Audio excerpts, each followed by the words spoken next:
Paris Olympic में एक बार फिर से इंडिया के साथ चीटिंग की गई। मैं क्लियरली ये चीज बोल रहा हूं कि अगर इंडिया को हराना बस की नहीं था, इसीलिए डिस्क्वालीफाई किया गया। जी हां, विनेश फोगाट इतिहास रचने के बाद भी खाली हाथ पेरिस ओलंपिक से वापस आ रही हैं। पूरे हिंदुस्तान में इस वक्त गुस्सा है और थोड़ी सी मायूसी भी है, लेकिन मैं ऑनेस्टली बताऊं तो विनेश फोगाट के साथ जो है वो वाकई में है इस लायक कि हम सबको गुस्सा आ जाएगा।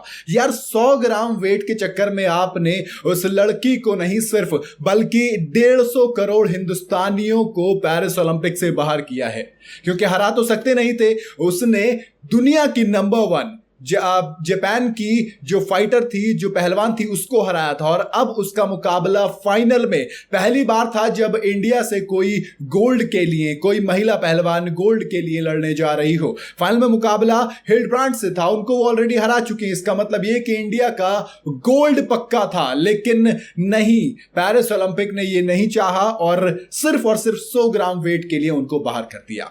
दरअसल ओलंपिक में एक नियम होता है जिसके मुताबिक अगर आप जिस वेट कैटेगरी में खेल रहे हैं, मतलब मान लो 55 कैटेगरी है, 50 की है, तो आप जिस भी वेट कैटेगरी में खेल रहे हैं उतना ही वजन आपका होना चाहिए। अब हुआ क्या, 53 किलो वेट कैटेगरी थी उनकी, लेकिन पेरिस ओलंपिक में उन्होंने 50 किलो की वेट कैटेगरी थी उसमें खेलने का फैसला किया। उसके बाद मेहनत की, वजन को कम किया और सेमीफाइनल तक खेली, सेमीफाइनल जीत गई।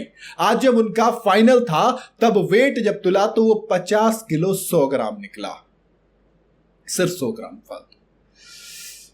मतलब मैं समझ नहीं पा रहा हूं कि क्या कहा जाए, क्या किया जाए, क्या मतलब यार एक लड़की इतना सब कुछ झेल कर आई है, एक लड़की जो कि मैं सिर्फ तैयारी की बात नहीं कर रहा हूं, 1 साल पहले तक वो सड़कों पर रो रही थी, आंसू बहा रही थी, पुलिस उसे डिटेन कर रही थी, उसके जो प्रोटेस्ट कर रहे थे पहलवान, उनके जो टीन टप्पर थे वो तक उखाड़ के ले जा लिए गए थे, वो अपने मेडल्स बहाने गई थी, मतलब तमाम चीजें झेली थी उस लड़की ने। और उसके बाद उसने वो नाम, वो मौका था कि सब कुछ भूल कर उसने देश के लिए मेडल जीतने के लिए दिलो जान एक कर दी, और आपने उसे सिर्फ इसलिए बाहर कर दिया।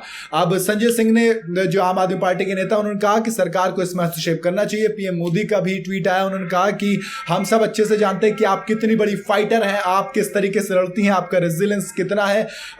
दुख वाकई में बहुत है। पीएम मोदी ने खुद कहा कि मैं शब्दों में बयान नहीं कर सकता कि हमें कितना दुख है आपका, लेकिन आप आइए और आपका पुरजोर स्वागत है। हर कोई खुश है कि जिस तरीके की फाइट उन्होंने दी, जिस तरीके का वो खेली, हमारे लिए वो विनर है। लेकिन दोस्त, कमेटी ने जो चीज उनके साथ की है वाकई में गलत है, मेरे हिसाब से पूरी तरीके से गलत है।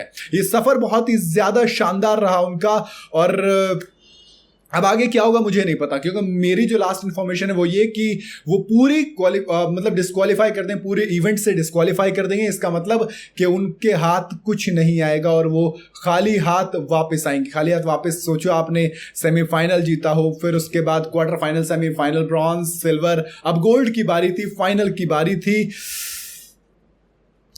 यार मतलब बुरा लग रहा है दोस्त, मुझे क्लियरली बुरा लग रहा है। और मैं नहीं पता, मुझे नहीं पता क्या करना चाहिए। मेरे हिसाब से एक चांस देना चाहिए था कि अगर आप इतने टाइम में, मतलब कैसे भी करो, मुझे नहीं पता, कुछ ना कुछ होना चाहिए इसके लिए। और नहीं पता यार, मतलब सीरियसली मुझे नहीं पता मैं क्या बोलूं आगे।